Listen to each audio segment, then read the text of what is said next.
Thursday, May 25th, Code Black at 10:40 on Pearl.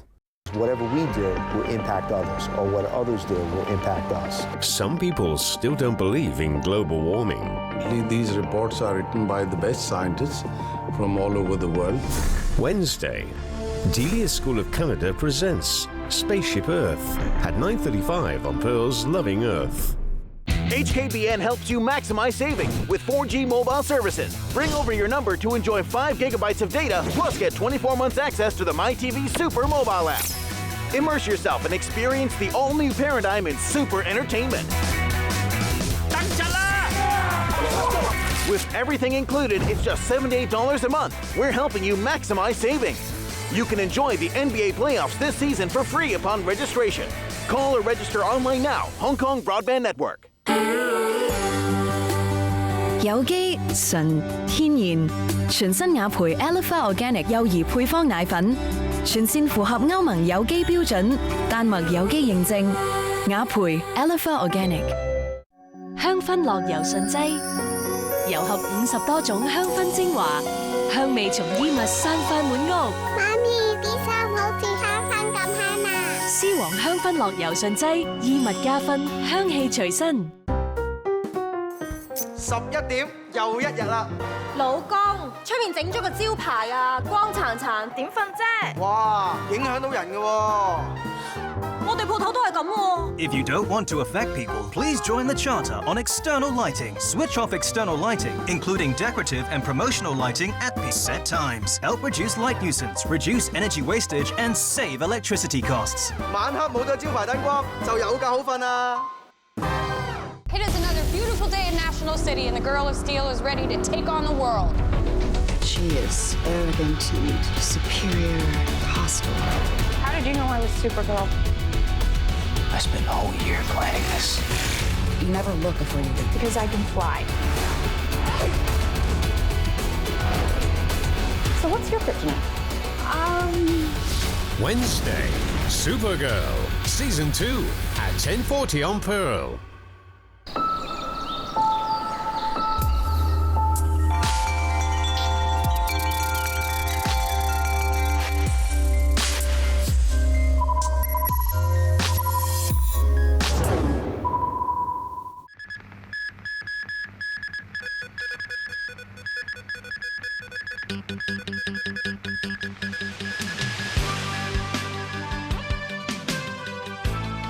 Cybersecurity experts say North Korea may be behind the current global ransomware attack. The CE admits he approached a lawmaker to modify a select committee's area of investigation into the UGL payment controversy. And Beijing greenlights bond trading scheme between Hong Kong and the mainland.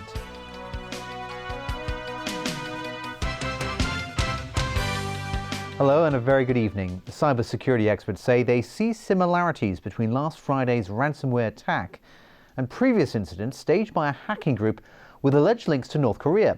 Experts have pointed out that the lines of code in the WannaCry malware have been used in other tools by the rogue hacking group.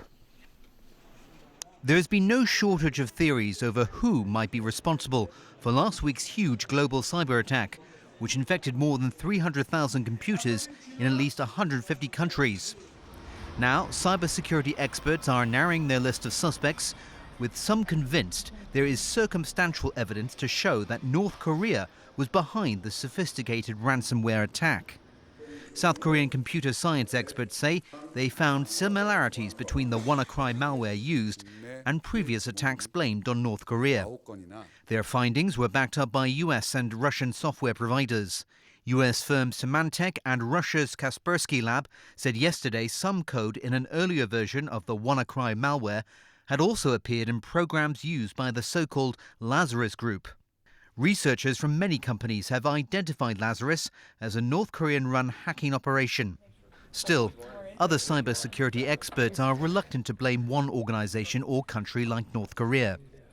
I don't know that it's easy to pass blame in this case. You know, security flaws exist in common software all over the place, and we've seen vulnerabilities and flaws like this before, and we'll certainly see it again. So I think it's kind of a cost of operating at scale the way we do with technology today. So I don't know that I put blame on a particular organization or vendor. US officials believe the situation is now under control and the disruption is being contained. We continue closely monitoring the situation around the clock at the highest levels of government. We're bringing all of the capabilities of the U.S. government to bear on this issue and are working side by side with our partners in the private sector and our international partners. The Lazarus hackers have been blamed for causing other major incidents, including the theft of millions of US dollars from Bangladesh's central bank and a cyber attack on Sony Pictures in 2014. Locally, the government says it's received another 8 reports of cyber attacks today, bringing the total number to 25. Rachel Lung reports. Victims of the ransomware dubbed WannaCry were using computers running on Windows 7. None of them had installed a firewall, nor did they update their patches. Most of the infected machines were personal computers. So why did they fall prey to the malicious software? An online security expert from NetworkBox Corporation, a managed security service provider, explains the virus's behavior. This ransomware originally spread by email, but once those emails were out, they acted like seeds. And then from those seeds, the hackers leveraged NSA technology. So it was, it's from the US government, their spy agency. Their technology was stolen and leveraged for this WannaCry attack. But the difference is, once your computer is infected by this malware, those on the same network are also placed at high risk. Before, if you got ransomware, it encrypted your computer and it affected you. With this one, once it comes in and your computer is under attack, it also went out and went sideways and attacked every other computer on your network. On the internet now, as more and more computers are just directly connected without proper security, you're seeing attacks just go out across the internet. Companies in Hong Kong have seen their systems come under attack many times since Friday. We were seeing about sort of 4 or 5 attacks on each client just before the weekend, and it rose to just under sort of 50 attacks on each client sort of as the weekend progressed. And then by the time we sort of came to Monday morning, we had seen most of our clients had been attacked on average just under 800 times. So it was quite a significant attack.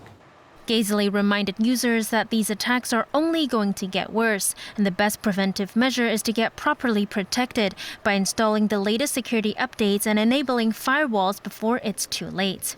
Rachel Ling, TVB News. On to other news now, and Chief Executive Leung Chun-ying has admitted that he made changes to a LegCo proposal on an investigation into a controversial payment that he had received. Leung defended his revisions as legitimate and called for a probe into any LegCo members who had brought the matter to the public. Adam Shu has more.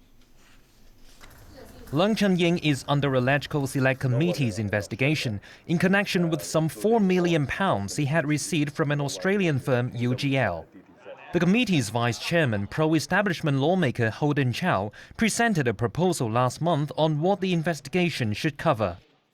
It was revealed at a closed-door meeting of the panel yesterday that the CE himself had probably made 47 revisions to the paper, to the shock of many.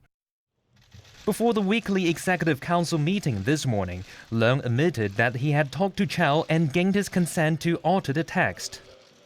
For one alteration, Leung added the probe should look at the completeness and authenticity of the agreement with UGL disclosed by Australian media. Leung noted that was because some suspected a line in the agreement stipulating the deal should not give rise to any conflict of interest was forged. If the authenticity were not to be proved, critics would dwell on that, Leung said.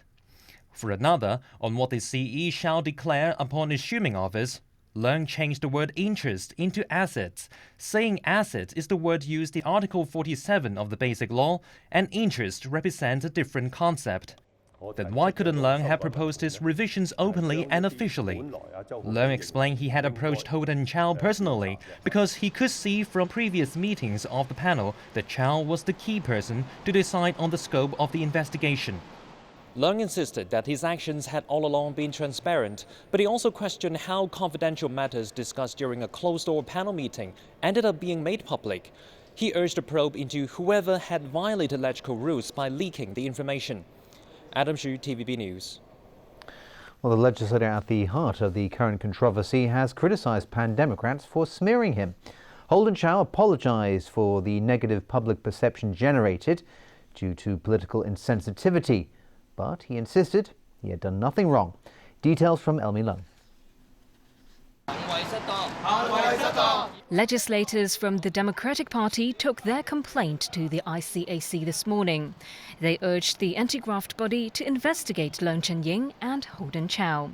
CY Leung has barged in, intervening, the course of the investigation, amending the wordings of the investigation paper himself. So I think it's very obvious in abuse of power, and this is within the misconduct in public office. Holden Chow apologised, but only for the negative public perception